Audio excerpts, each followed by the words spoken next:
हम मांग करते हैं कि केवल चंद कुछ ऑपरेटर जो हैं, जो बेचने वाले हैं, उनको पकड़ने से नहीं होगा। जब तक इसके मास्टरमाइंड जो हैं, जो पूरा शराब का माफिया चला रहे हैं गुजरात के अंदर, जब तक उनको नहीं पकड़ा जाएगा तब तक किसी तरह से ये कोई पहली घटना नहीं है। गुजरात के अंदर इस किस्म की पहले भी घटना हो चुकी है। नमस्कार, आप देख रहे हैं दिल्ली तक। मैं हूं आपके साथ अनुराधा तंवर। दिल्ली के मुख्यमंत्री और आम आदमी पार्टी के संयोजक गुजरात दौरे पर थे अरविंद केजरीवाल, और वहां पर उन्होंने सोमनाथ मंदिर में भगवान के दर्शन किए। उसके बाद उनका एक टाउन हॉल कार्यक्रम था, जहां पर उन्होंने व्यापारियों के साथ संवाद किया। व्यापारियों को उन्होंने 5 गारंटी भी दी। लेकिन जिस तरह से गुजरात में जहरीली शराब पीने से 28 से ज्यादा लोगों की मौत हो चुकी है, 50 से ज्यादा लोग अभी भी गंभीर हालत में अस्पताल में भर्ती हैं। उसके बाद मुख्यमंत्री अरविंद केजरीवाल भी मरीजों से मिलने के लिए अस्पताल पहुंचे। वहां पर उन्होंने पीड़ितों से उनका हालचाल जाना, और उसके बाद उन्होंने पत्रकारों से बात करते हुए ये कहा कि जिस तरह से अवैध शराब का कारोबार हो रहा है गुजरात में, जाहिर तौर पर उस कारोबार में राजनीतिक संरक्षण मिला हुआ है। इसके साथ ही उन्होंने कहा कि जो मास्टरमाइंड है उसका पकड़ा जाना बेहद जरूरी है। सिर्फ इतना ही नहीं, मुख्यमंत्री ने मृतकों के लिए उचित मुआवजे और जो पीड़ित हैं, जो मरीज हैं, उनके लिए भी उचित मुआवजे की मांग की है। अभी हम लोग भावनगर में यहाँ पे हॉस्पिटल में आए हैं।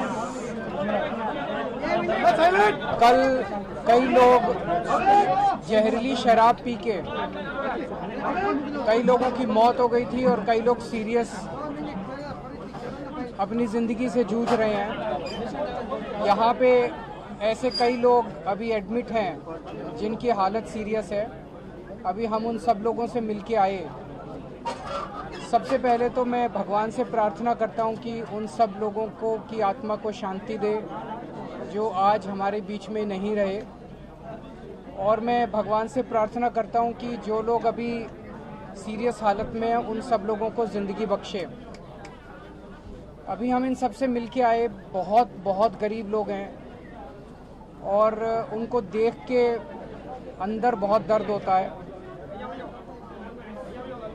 ऐसा उनसे हम पूछ रहे थे, बात कर रहे थे, तो उन्होंने बताया कि उन्होंने शराब पी, और शराब पीने के बाद उनको धुंधला दिखाई देने लगा, और फिर उनको हॉस्पिटल लाया गया।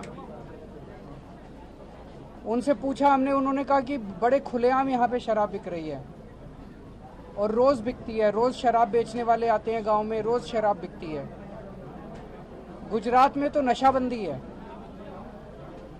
अगर नशाबंदी है तो इतनी खुलेआम शराब कैसे बिक रही है? क्या प्रशासन को पता नहीं है? जाहिर तौर पे पता है।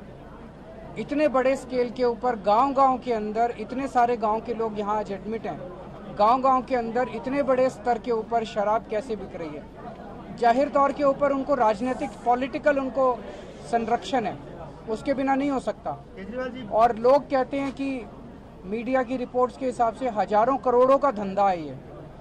तो जाहिर तौर पे भ्रष्टाचार की वजह से चंद पैसे कमाने के लिए, हजारों करोड़ रुपए कमाने के लिए लोगों की ज़िंदगी के साथ खिलवाड़ किया जा रहा है।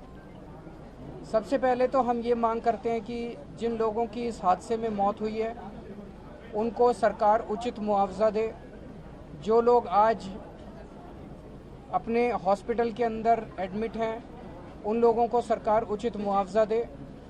और हम मांग करते हैं कि केवल चंद कुछ ऑपरेटर जो हैं, जो बेचने वाले हैं, उनको पकड़ने से नहीं होगा। जब तक इसके मास्टरमाइंड जो हैं, जो पूरा शराब का माफिया चला रहे हैं गुजरात के अंदर, जब तक उनको नहीं पकड़ा जाएगा तब तक किसी तरह से ये कोई पहली घटना नहीं है। गुजरात के अंदर इस किस्म की पहले भी घटना हो चुकी है, और बहुत दुख की बात है। तो दिल्ली के मुख्यमंत्री अरविंद केजरीवाल को आपने सुना। गुजरात की हूट ट्रेजेडी लगातार सुर्खियों में है। जहरीली शराब पीने की वजह से मरने वालों का आंकड़ा 28 को पार कर चुका है। अभी भी अस्पताल में कई लोग ऐसे हैं जिनकी हालत गंभीर बनी हुई है। लगातार इस पूरे मामले को लेकर जो गुजरात सरकार है वो सवालों के घेरे में है, और दिल्ली के मुख्यमंत्री अरविंद केजरीवाल ने भी गुजरात सरकार पर जमकर निशाना साधा। दिल्ली एनसीआर की तमाम खबरों के लिए आप देखते रहिए दिल्ली तक।